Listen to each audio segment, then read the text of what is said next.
बिस्मिल्लाहिर्रहमानिर्रहीम। अस्सलाम वालेकुम नाज़रीन, मेरा नाम अब्दुर्रहमान। नाज़रीन, आज हम जानेंगे कि जोड़ों के दर्द का इलाज क्या है।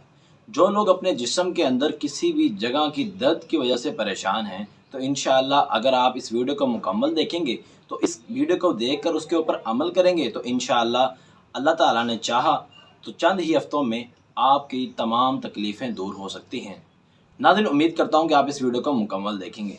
आइए नाज़रीन, आप अगर जोड़ों के दर्द की वजह से परेशान हैं, पिंडलियों के दर्द की वजह से परेशान हैं, हड्डियों के दर्द, आपके कमर की दर्द, आपके गर्दन में दर्द है, आपके सर में दर्द है, आधे सर की दर्द है, आपके हाथों में दर्द है, आपकी कोहनियों में दर्द है, किसी भी जगह पर अगर आपको दर्द है, तो आप बहुत ज़्यादा इलाज करवा चुके हैं और परेशान हैं और आप काम भी नहीं कर सकते और बहुत ज़्यादा परेशान हो चुके हैं, तो उम्मीद करता हूँ कि आप अगर इस चीज़ को इस्तेमाल करेंगे, तो इंशाअल्लाह आप दोबारा अपने दर्दों की वजह से परेशान नहीं होंगे। नाज़रीन, आपने जो चीज़ें लेनी हैं ज़रा ध्यान ध्यान से सुनिएगा।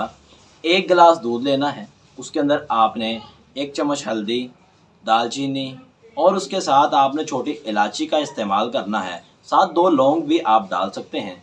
इन सब चीज़ों को आप अच्छी तरह पकाएं और पकाने के बाद रात को 1 गिलास दूध आप पिएँ, तो इंशाअल्लाह ये आप अमल तकरीबन 2 हफ़्ते करें लगातार। इंशाअल्लाह इससे आपके जिस्म के अंदर ताकत आएगी, आपकी हड्डियाँ मज़बूत होंगी और आपकी हड्डियाँ लोहे जैसे मज़बूत इंशाअल्लाह हो जाएंगी। और जो लोग बूढ़े हैं उनके लिए ख़ास तोहफ़ा है, वो भी इसको ज़रूर इस्तेमाल करें। इंशाअल्लाह अगर आप इस्तेमाल करेंगे आपको ज़रूर फ़ायदा होगा। और आपको ये वीडियो पसंद आई है तो आप ज़रूर शेयर कीजिएगा। इंशाअल्लाह मिलते हैं नेक्स्ट वीडियो में, तब तक के लिए अल्लाह हाफ़िज़।